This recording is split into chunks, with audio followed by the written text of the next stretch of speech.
오늘 함께 나눌 하나님 말씀 고린도후서 1장 3절로부터 7절 말씀이 되겠습니다. 신약성경 286페이지입니다. 고린도후서 1장 3절에서 7절까지 말씀입니다. 찾았으면 한 목소리로 합독하도록 하겠습니다. 고린도후서 1장 3절로부터 시작합니다. 시작. 찬송하리로다. 그는 우리 주 예수 그리스도의 하나님이시요 자비의 아버지시요 모든 위로의 하나님이시며 우리의 모든 환난 중에서 우리를 위로하사 우리로 하여금 하나님께 받는 위로로서 모든 환난 중에 있는 자들을 능히 위로하게 하시는 이르시로다. 그리스도의 고난이 우리에게 넘친 것 같이 우리가 받는 위로도 그리스도로 말미암아 넘치는도다. 우리가 환난 당하는 것도 너희가 위로와 구원을 받게 하려는 것이요 우리가 위로를 받는 것도 너희가 위로를 받게 하려는 것이니 이 위로가 너희 속에 역사하여 우리가 받는 것 같은 고난을 너희도 견디게 하느니라. 너희를 위한 우리의 소망이 견고함은 너희가 고난에 참여하는 자가 된 것 같이 위로에도 그러할 줄을 알미라. 아멘. 한번 따라합니다. 고난과 위로와 소망. 고난과 위로와 소망. 오늘 본문의 내용을 살펴보면 세 단어로 집약이 됩니다. 그것은 고난과 위로와 소망이라고 하는 단어입니다. 본문의 배경이 되고 있는 고린도라고 하는 것은 오늘날 그리스 남부에 있는 상업 도시인데요. 아덴이라고 하는 곳에서 서쪽으로 약 60마일 정도 떨어져 있는 곳에 있는 도시입니다. 고린도는 로마 제국 시대에 합병이 되어서 BC 44년쯤에 꽤 큰 도시로 발전하게 됩니다. 그래서 고린도에는 상인이라든지 여행자, 철학자들이 많이 모이면서 여러 인종들이 어울려 사는 곳이 되었습니다. 이곳에 바울 사도는 AD 51년경에 방문하면서 1년 반가량 머물고 고린도 교회를 개척하게 됩니다. 그리고 이곳에서 아굴라와 브리스길라 부부를 만나서 함께 천막을 만들고 생계를 해결하면서 복음을 전했는데 그 말씀을 듣는 사람들은 대부분 가난한 어려운 사람들이었습니다.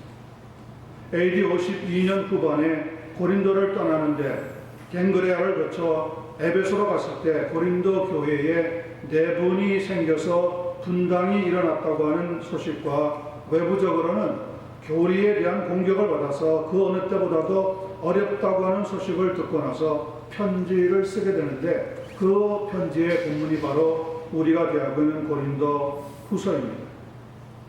우리는 말씀을 통하여 우리의 삶에도 여러 가지 어려움이 생기는데 그럴 때마다 어떻게 지혜롭게 대처할 것이며 또한 어떻게 믿음으로 승리할 수 있는지를 살필 때 하나님께서는 말씀의 은혜를 우리 모두 각자에게 충만하게 허락해 주시게 되기를 간절히 기원합니다. 아멘. 3절 4절 말씀을 먼저 보겠습니다.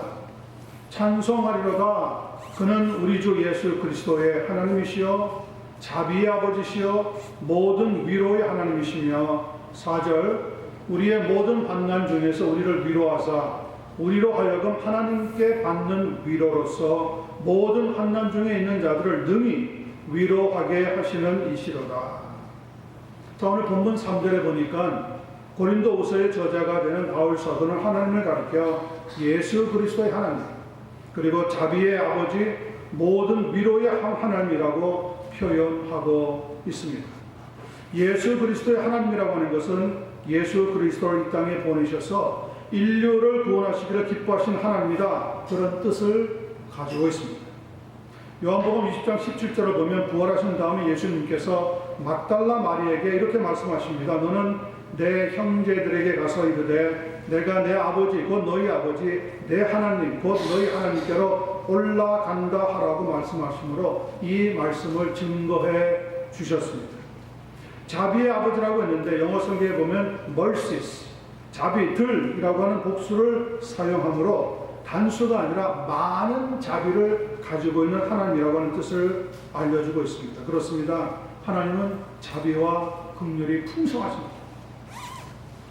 또 모든 위로의 하나님이라고 했는데 이 위로는 영어로 볼 때 comfort와 console 두 가지가 있습니다. 컴포트는 슬프거나 실망한 사람을 위안해 주는 것이라고 하면, 컨솔은 슬픔이나 실망한 사람의 기분을 진정시켜 주는 것이라고 합니다. 성경은 주로 컴포트라고 하는 의미로 위로를 사용하고 있는데, 헬라어로는 파라클레시스라고 합니다. 그런 의미에서 성령님을 가리켜서 파라클레토스라고 부르는데, 우리 번역은 보혜사로 되어 있습니다. 보혜사라고 하는 것은 더 쉽게 말하자면 위로자이다, 그런 의미를 가지고 있습니다. 왜 우리에게 위로가 필요합니까? 그것은 이 세상에 환난과 고통 그리고 실망과 슬픔이 많이 있기 때문에 그러합니다. 고린도 교회에 특별히 가난한 성도들, 어려운 성도들도 경제적으로 또 신앙적으로 무척 힘든 일을 참 많이 겪었습니다. 그러므로 그들은 누군가의 도움을 필요로 했을 겁니다. 그래서 4절에서 이렇게 대답해주고 있습니다. 우리의 모든 환난 중에서 우리를 위로하사 우리로 하여금 하나님께 받는 위로로서 모든 환난 중에 있는 자들을 능히 위로하게 하시는 이시로다. 그것은 하나님은 우리 믿는 이들만 아니라 모든 환난 중에 있는 자들을 능히 위로하고도 남음이 있는 분이시다, 그런 뜻을 가지고 있는 거죠. 여호수아서 1장 9절에 보면 하나님이 이런 말씀을 우리에게 던져주십니다. 내가 네게 명령한 것이 아니냐, 강하고 담대하라, 두려워하지 말며 놀라지 마라. 네가 어디로 가든지 네 하나님 여호와가 너와 함께 하느니라. 아멘입니까? 아멘. 이것은 하나님의 종 모세가 세상을 떠난 다음에 하나님께서 여호수아에게 주셨던 말씀입니다. 모세는 우리가 잘 아는 것처럼 애굽 왕 바로와 맞서서 겨루었고요, 출애굽을 진두지휘한 불세출의 영웅이었을 뿐만 아니라 위대한 민족의 지도자였습니다. 거기에 비해서 모세의 시종으로 섬겼던 여호수아는 모세 이후에 가나안 정복을 앞두고 자기 자신이 얼마나 부족한지를 잘 알았기 때문에 그 심장이 쪼그라질 정도로 위축되어 있었습니다. 더구나 약 200만 명의 이스라엘 백성들을 인도한다고 하는 것은 엄청난 심리적인 부담이 되었습니다. 바로 그때 하나님께서는 여호수아에게 이런 말씀을 들려주셨습니다. 내가 너를 결코 떠나지 않을 것이다. 그러니 두려워하지 말라고 말씀해 주셨던 겁니다. 또 놀라지 말라고도 말씀을 해 주셨습니다.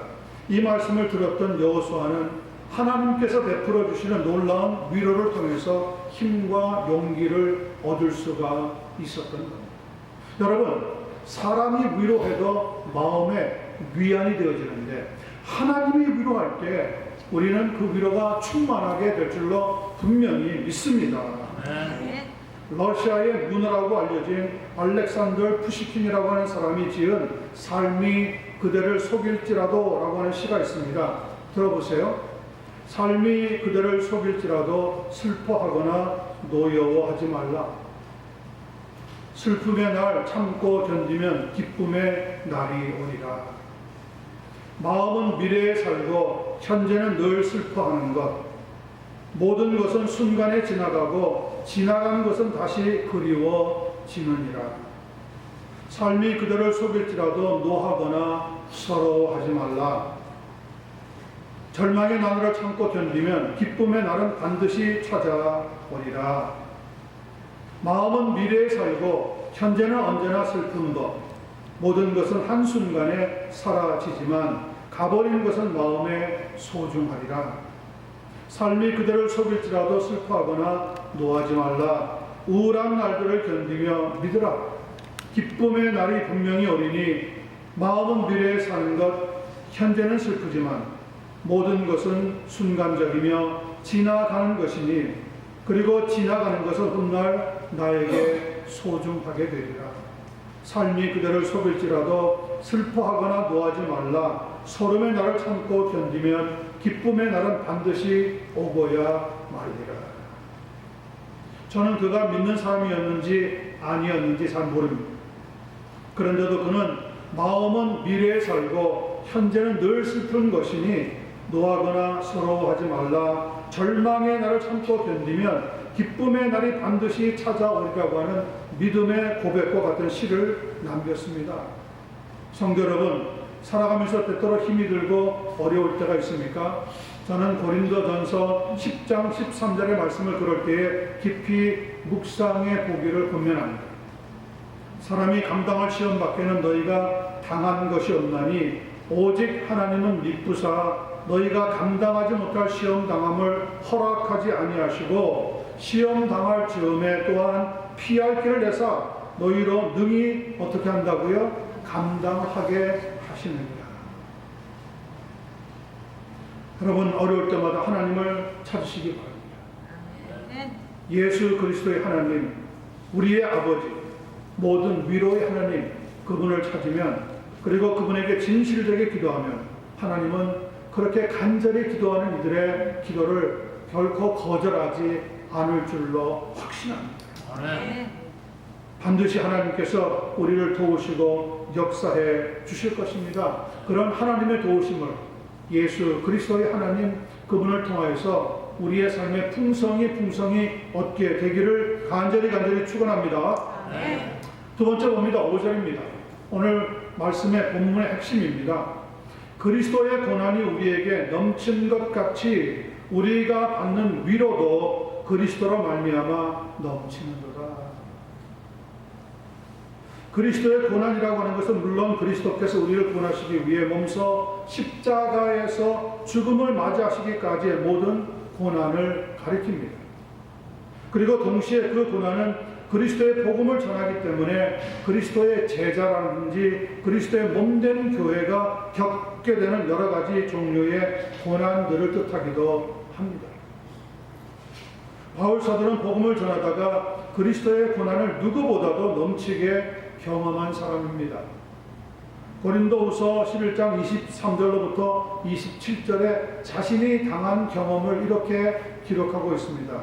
내가 수고를 넘치도록 하고 옥에 갇히기도 더 많이 하고 매도 수없이 맞고 여러 번 죽을 뻔하였으니 유대인들에게 40에서 하나 감한 매를 5번 맞았으며 3번 퇴장으로 맞고 1번 돌로 맞고 3번 파선하고 일주일을 깊은 바다에서 지냈으며 여러 번 여행하면서 강의 위험과 강도의 위험과 동족의 위험과 이방인의 위험과 시내의 위험과 광야의 위험과 바다의 위험과 거짓 형제 중의 위험을 당하고 또 수고하며 애쓰고 여러 번 자지 못하고 줄이며 목마르고 여러 번 굶고 춥고 헐벗었노라. 복음을 전하는 것 때문에, 단 한 가지 이유 때문에 그는 수많은 고난들을 자처해서 감당을 했답니다. 하나님은 자기 백성을 결코 미워하시지 않습니다. 우리에게 고난이 찾아올 때 하나님께서 우리를 미워해서 혹은 문제의 그 깊이와 위중함을 잘 몰라서 방치하기 때문에 생기는 문제가 아니라는 거예요. 하나님은 항상 자기의 백성들을 눈동자같이 살피시고 보호해 주실 줄로 믿습니다. 그럼에도 불구하고 우리가 고난을 만나는 것은 하나님께서 허락하시는 것도 있지만 또 하나는 우리의 죄 때문에 만나는 것도 있습니다. 야고보서 1장 13절 14절을 보면 사람이 시험을 받을 때 내가 하나님께 시험을 받는다 하지 말지니 하나님은 악에게 시험을 받지도 아니하고 친히 아무도 시험하시지 아니하시느니라. 오직 각 사람이 시험을 받는 것은 무엇에 끌려? 자기 욕심에 끌려 미혹함이라. 영어 성경에는 But each one is tempted when by his own evil desire he is dragged away and enticed. 자기 욕심에 이끌려 미혹되기 때문에 고난을 당하게 된다고 가르쳐주고 있습니다. 그렇습니다. 대부분 우리가 만나는 고난은 우리의 욕심 때문에 일어나는 겁니다. 누구를 탓할 문제가 아닙니다. 그러나 구약 성경에 나오고 있는 욥의 고난은 하나님께서 허락하셨던 겁니다. 욥은 동방의 의인이요 또한 거부였습니다. 그런데 어느 한날 소와 낙이 또 양과 낙타를 스바 사람에게 빼앗겨 버렸습니다. 그의 종들은 갈대아 사람들의 칼에 맞아 죽었습니다. 그의 10명의 자녀들은 집에서 음식을 먹다가 집이 무너지는 바람에 깔려서 죽었습니다. 정말 미쳐버리거나 엄청나게 열받을 만한 일인데도 불구하고 그는 이 모델의 성경에 보면 이 모든 일에 범죄하지 아니하고 하나님을 향하여서도 원망하지 아니하고 이렇게 고백했다고 알려주고 있습니다. 욥기서 23장 10절에 보니까 나의 가는 길을 오직 그가 아시나니 그가 나를 뭐 하신 후에요? 단련하신 후에는 내가 천금같이 나오리라. 그리고 결국 그는 정하신 때에 잃어버린 모든 것들에 비해 갑절의 축복을 풍성한 위로로 받게 되었습니다. 그런 점에서 욥의 고난은 아주 가치 있는 고난이라고 말할 수 있습니다. 그렇다고 해서 사람이 당하는 모든 고난이 다 가치 있다고 말하지는 않습니다. 여러분 5절 말씀 본문을 다시 보시기 바랍니다. 그리스도의 고난이 우리에게 넘친 것 같이 우리가 받는 위로도 누구로 말미암아 그리스도로 말미암아 넘치는도다. 오직 그리스도 안에서 맞는 고난일 때 가치가 있고 의미가 있고 위로가 있고 축복이 있다는 거예요. 생각해 보세요. 분명히 예수 그리스도의 고난은 아프고도 비극적이고 슬픈 것이었습니다. 그러나 그 고난으로 말미암아 우리는 무엇을 누립니까? 우리는 나음을 얻었고 죄사함을 얻는 축복을 받게 되었단 말이에요. 전쟁에 나간 한 군인이 불탄 어느 집에서 유리가 깨지긴 했지만 아주 멋진 액자를 보게 되었습니다. 그 액자 아래에는 에크호모라고 하는 글이 써 있었습니다. 그는 깨진 유리를 다 없앤 다음에 멋진 액자만 따로 떼어서 집으로 보냈습니다. 집에 있는 어머니가 그것을 받아서 자기 아들이 보낸 것이라고 생각하니까 너무 좋아 거울을 넣어가지고 방에다가 걸어두었습니다. 그 후에 치열한 전쟁을 경험하면서 공포를 느꼈던 이 아들이 시간을 내어 교회에 가서 기도하며 용기를 얻고 위로를 받을 수 있었습니다. 자, 드디어 전쟁이 끝나고 집으로 돌아왔는데 아들이 자기 방에 들어가 보니까 자기가 보냈던 액자에 거울이 끼어서 놓여져 있는 것을 봅니다.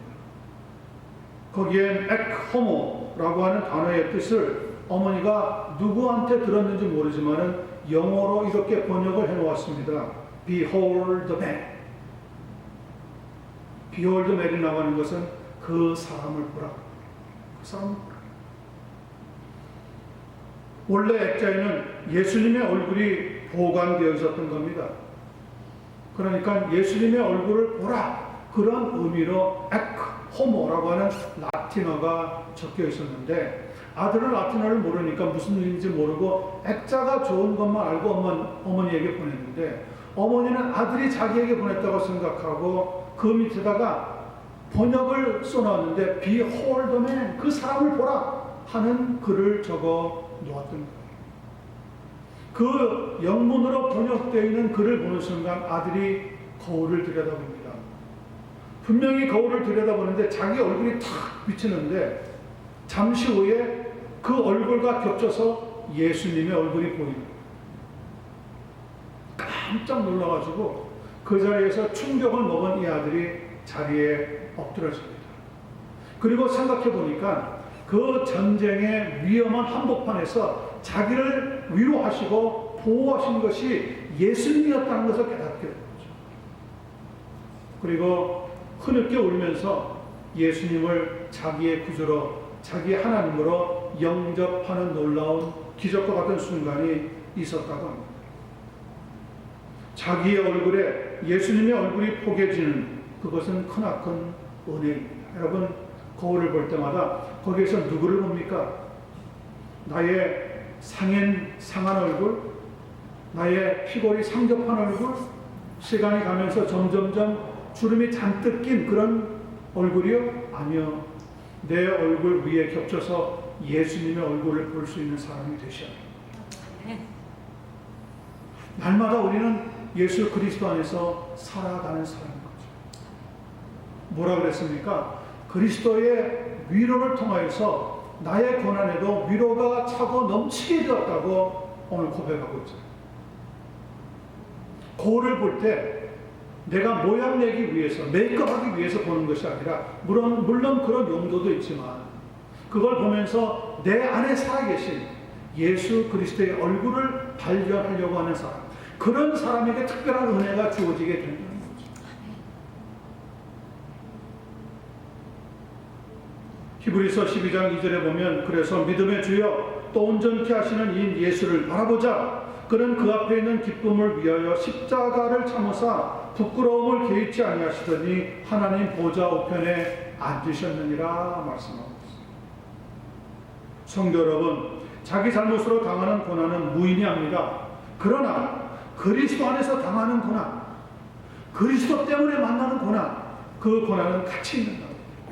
그리고 하나님은 그 고난에 더 넘치게 충만한 위로를 부어주시게 될 줄로 믿습니다. 우리의 낙심을 기쁨으로, 환난을 즐거움으로 회복시켜 주시는 그리스도 안에서 주시는 하나님의 은총이 여러분의 삶에 차고 넘치게 되기를 간절히 축원합니다. 마지막 6절과 7절 말씀을 살펴봅니다. 우리가 환난당하는 것도 너희가 위로와 구원을 받게 하려는 것이요, 우리가 위로를 받는 것도 너희가 위로를 받게 하려는 것이니 이 위로가 너희 속에 역사하여 우리가 받는 것 같은 고난을 너희도 견디게 하느니라. 그리고 7절입니다. 너희를 위한 우리의 무엇이요? 소망이. 자, 고난이 하나님의 위로로 이겨냅니다. 그리고 이 이겨낸 위로가 무엇으로 연결됩니까? 우리의 소망으로까지 연결이 된다는 거예요. 우리의 소망이 견고하면 너희가 고난에 참여하는 자가 된 것 같이 위로에도 그러할 줄을 압니다. 오늘 본문의 말씀을 깊이 묵상해 보면 그리스도 안에서 당한 고난이 복음을 전하던 바울 사도와 그의 동력자들에게는 하나님의 넘치는 위로를 받게 해주신 것이고, 우리 속에서 역사하여서 우리가 고난 당할 때 그러한 위로가 우리를 향한 문제와 어려움을 견디게 만들 뿐만 아니라 우리 외에도 믿지 않는 사람들도 하나님을 믿기만 하면 그 위로를 얻을 수 있다는 말씀을 가르쳐주고 있는 거예요. 그렇다면 오늘날 우리 성도들이 당하는 고난의 목적은 무엇일까요? 왜 우리가 고난을 겪을 수밖에 없는 걸까요? 성경을 찾아보면 세 가지 목적이 있습니다. 여러분과 제가 고난을 만나서 그 고난을 겪게 되는 이유는 세 가지 목적이 있습니다. 첫 번째, 고난은 우리를 어떻게 만듭니까? 겸손하게 만듭니다. 야고보서 4장 6절입니다. 그러나 더 큰 은혜를 주시나니 그러므로 일렀을 때 하나님이 교만한 자를 물리치시고 겸손한 자에게 은혜를 주신다 하였느니라. 여러분, 고난을 만날 때 견디면 하나님께서는 겸손을 배울 수 있도록 역사해 주셔요. 그때 까불까불대고 내가 무언가 할 수 있는 것 같이 발버둥 치면 발버둥 칠수록 점점점 더 어려운 과정에 들어갈 수밖에 없어요. 두 번째, 고난을 주시는 목적이 있습니다. 고난은 성도의 인격을 어떻게 만듭니까? 거룩하게 만듭니다. 히브리서 12장 11절입니다. 무릇 징계가 당시에는 즐거워 보이지 않고 슬퍼 보이나 후에는 그로 말미암아 연단받은 자들은 의와 평강의 열매를 맺게 되느니라. 고난을 견디지 않으면 의와 평강의 열매는 받을 수가 없습니다. 여러분, 한여름 제일 큰 벼가 가을을 지나가면서 왜 갑자기 태풍을 만나기도 하고 소나기를 만나기도 하고 그런 과정을 지나갑니까? 그냥 제일 크게 자연이 건드리지 않았으면 좋겠는데, 참 놀라운 것은 그럴 때마다 벼가 점점점 더 단단하게 익어간다는 거예요. 그런 과정을 견딘 벼들이야말로 진짜 좋은 열매를 맺게 된다. 성도에게 부딪히는 고난 역시도 마찬가지입니다. 우리를 하나님 앞에서 점점점 더 인격이 거룩한 사람으로 만들어 주는 거예요. 혹시 여러분 주위에 만나면 정말 이 사람은 예수 믿는 사람이다, 목사나 뭐 장모님을 떠나서 누구를 만나더라도 야, 이 사람은 정말 예수님 믿는 것 같다. 그런 사람은 고난을 많이 경험하죠. 그리고 그 고난을 통하여서 하나님 앞에 의와 평강의 열매를 맺기 시작하죠. 그런 사람을 만나면요, 머리가 숙여져요. 그런데 빳빳하게 자기 머리 세우고 자기 사람 척하는 사람들은 쓰러질 수밖에 없어요.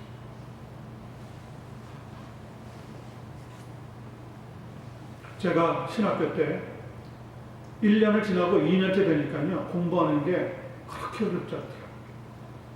그래서 공부하는 대로 모여서 디스커션 시간이 많잖아요.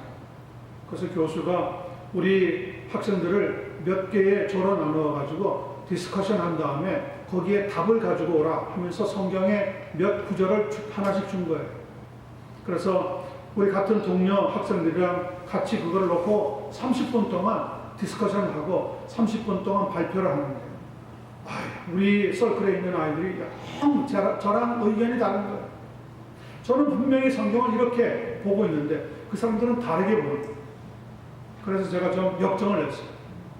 아니, 이 말씀을 읽어만 봐도 이해하는데 어떻게 그렇게 엉뚱한 대답을 할 수 있느냐 하고 화를 좀 냈어요.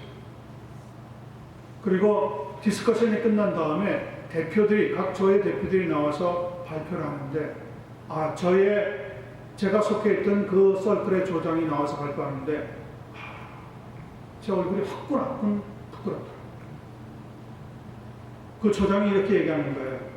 우리 조에서 토의한 결과 답은 A예요. 자기네들은 B라고 우겼다는 거예요. 그러면서 하는 말이 뭐냐면, 제임스가, 박 목사가 하도 우겨서 자기네들이 그 이야기를 들으니까 괜히 기분이 나쁘다. 그래서 B라고 우겼다는 거예요. 그러다 보니까 답은 찾지 못하고 A와 B가 계속 부딪히게 되더라고요. 그러면서 자기네들이 너무 고집을 피워서 미안했노라고 답은 A가 맞다고 그렇게 하면서 내려오는데, 제가 그때 느낀 거죠. 이거 진리를 안다고 해서 내 대답이 옳은 것이라고 해서 그냥 일방적으로 우겨가지고 되는 문제가 아니구나. 하나님의 사람들은 상대방을 설득할 수 있는, 다시 말하면 내가 나의 의를 나타내기 위해서 평강을 무시하면 안 된다는 것을 배웠어요. 좋은 대답, 옳은 대답일수록 다른 사람들도 다 설득해서 같이 동의할 수 있는 데까지 내려갔어야 되는데, 저는 내게 옳다고 내게 맞다고 주장하다 보니까 다른 사람들하고 부딪히게 되더랍니다. 부딪히니까 나도 마음이 상하고 우리 서클에 있던 다른 동료들도 마음이 상하고. 여러분, 진리는 그렇지 않습니다. 우리가 대답을 알아요. 진리를 알아요. 옳은 답을 알아요. 그러면 상대방이 그 대답에 함께 동의할 때까지 기다려주고 그들과 함께 화합하려고 하는 아름다운 마음을 가져요. 그게 예수 그리스도의 마음입니다. 저는 저희 교회 성도님들이 그런 마음을 가지고 신앙생활을 감당해 나갈 수 있게 되기를 간절히 소원합니다. 하지 말고 오직 하나님만 의뢰하기 위해서 그랬습니다. 신명기서 8장 3절 보세요. 너를 놔두시며 너를 줄이게 하시며 또 너도 알지 못하며 네 조상들도 알지 못하던 만나를 네게 먹이신 것은 사람이 떡으로만 사는 것이 아니요 여호와의 입에서 나오는 모든 말씀으로 사는 줄을 네게 알게 하려 하심이니라. 우리 자신을 의지하지 말고 돈 의지하지 말고 물질 너무 의지하지 말고 세상 너무 의지하지 말고 사람 너무 의지하지 말고 하나님을 의지하게 하기 위해서 때로는 고난을 주시기도 하십니다.